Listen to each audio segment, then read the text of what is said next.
विधायक हैं। और यहां पर जो गहमा गहमी है, जब भी गेट खुलता है तो ये उम्मीद की जाती है कि शायद अब वसुंधरा निकल रही हो, क्योंकि तमाम विधायकों के पहुंचने का सिलसिला शुरू हो चुका है। लेकिन अभी तक वसुंधरा अपने घर से नहीं निकली है और यही सबसे बड़ा सवाल है कि आखिर अगला मुख्यमंत्री कौन बनने जा रहा है। जिस तरह का मैसेज, जिस तरह का नैरेटिव इस सिविल लाइन से उनके घर से निकल के आ रहा है, वो ये बताता है कि शायद वो जिद पर अड़ी हैं, वो मानने को तैयार नहीं है। और इसीलिए शायद राजनाथ सिंह को बतौर ऑब्जर्वर यहां पर भेजा गया, क्योंकि एक बड़ा चेहरा है, पार्टी में बहुत करीबी रहे हैं, 2 बार के पार्टी अध्यक्ष है, राजस्थान की सियासत को बहुत करीने से समझते हैं, वसुंधरा जी के करीबी रहे हैं और शायद इसीलिए उनको यहां भेजा गया है मनाने के लिए या बनाने के लिए, ये वक्त बता देगा। लेकिन शाम 4 बजे तक तस्वीर, पिक्चर जो है वो ज्यादा क्लियर हो जाएगी। Sucharita, back to you.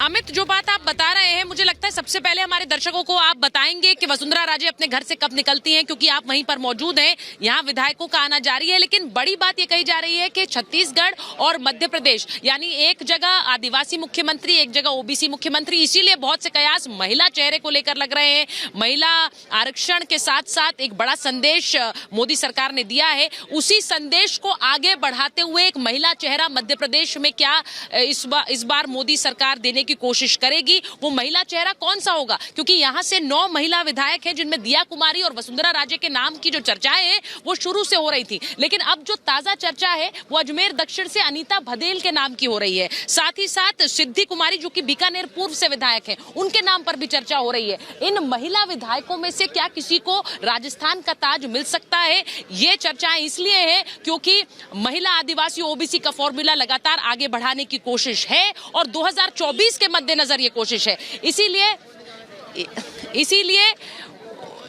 इसीलिए मैं ये कह रही हूं कि यहां पर चेहरों को लेकर खासकर महिला विधायकों का इंतजार हो रहा है। एक और विधायक यहां पर पहुंचे हैं। एक बार आपको बता देती हूं कि कैसे गहमा गहमी तेज है और विधायकों का आना जारी है। एक और विधायक पहुंचे हैं और देख लीजिए कि किस तरह से उनकी गाड़ी को मीडिया कर्मियों ने घेर लिया है। सवाल उनसे बहुत सारे हैं, बहुत से इसमें कुछ बोलते नहीं है।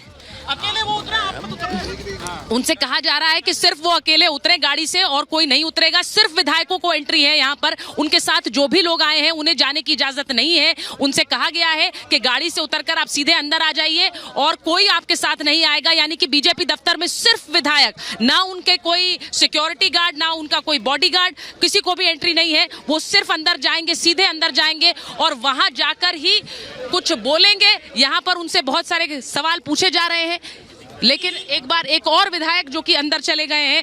और अब ये सोचिए वसुंधरा राजे कब आएंगी। वसुंधरा राजे अभी भी अपने घर पर हैं, वहां पर अमित मौजूद हैं और वसुंधरा राजे जब घर से निकलेंगी तो वो खबर अमित वहां से बताएंगे। लेकिन वसुंधरा राजे अपने घर से जब निकलेंगी वो खबर इसलिए भी है क्योंकि बहुत से जो राजनीतिज्ञ हैं वो ये मान रहे हैं कि वसुंधरा राजे नाराज है। वो आज भी जोर आजमाइश कर रही है, वो आज भी विधायकों से मिल रही है।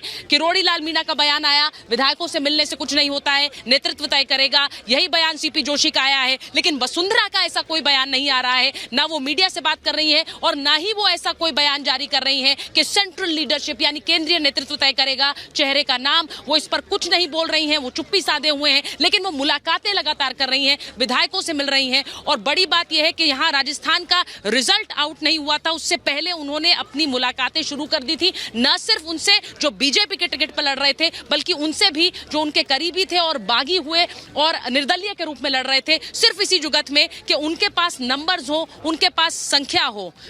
एक बार आपको दिखा देती हूँ कि बीजेपी दफ्तर में किस तरह की गहमा गहमी है। जरा एक रिपोर्ट दिखा देते हैं आपको।